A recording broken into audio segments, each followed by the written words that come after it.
Bonjour et bienvenue dans Ingenium Grandes Inventions. Je m'appelle Timothée Riom, je suis le créateur du jeu Ingenium et je suis ravi de pouvoir vous le présenter aujourd'hui. Merci de me donner cette chance. Ingenium est un jeu qui s'adresse aux plus de 12 ans. C'est un jeu sur la science et sur les grandes inventions des siècles passés.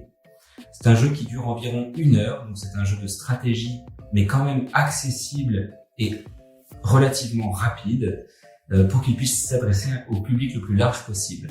Dans ce jeu, le but est d'inventer, de réinventer les grandes inventions des siècles passés, comme la fusée, comme le TGV, le téléphone. Mais pour ça, il faut faire de la recherche. Il faut faire de la recherche et cette recherche se fait sur un plateau avec des paliers que l'on arrive à atteindre au cours de la partie grâce à des cartes ressources et un lancer de dés. Pourquoi est-ce que c'est un jeu de stratégie ? Parce que on peut s'engager dans cette recherche de différentes manières.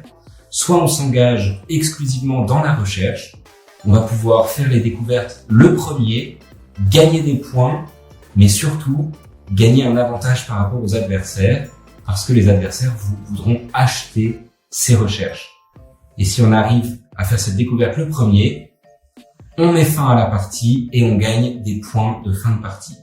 Autre stratégie, les inventions du 19e siècle. Ces inventions, qui sont les cartes rouges, peuvent se faire grâce à de la recherche assez simple sur le plateau, car par exemple, pour faire l'invention de la locomotive à vapeur, il va falloir être au niveau 3 de la mécanique et au niveau 2 de la thermodynamique. Un exemple qui est relativement accessible sur le plateau, mais ces inventions ne rapportent que 3 à 5 points. On peut en piocher au cours de la partie, mais l'avantage reste limité.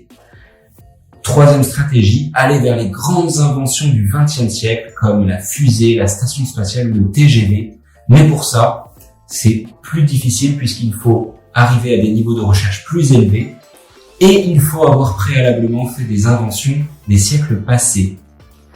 La course est donc lancée entre les joueurs avec ce détail que les inventions du XXe siècle sont visibles par tous, donc c'est au premier à pouvoir les réaliser, de les prendre et de les déposer devant lui. La course est donc lancée entre tous les joueurs pour essayer de ramener le plus de points possible. Je serais ravi de vous faire découvrir ce jeu en vrai, je serais ravi de vous envoyer un prototype. Donc n'hésitez pas à me faire votre retour, n'hésitez pas à me donner vos avis. Merci beaucoup et à bientôt.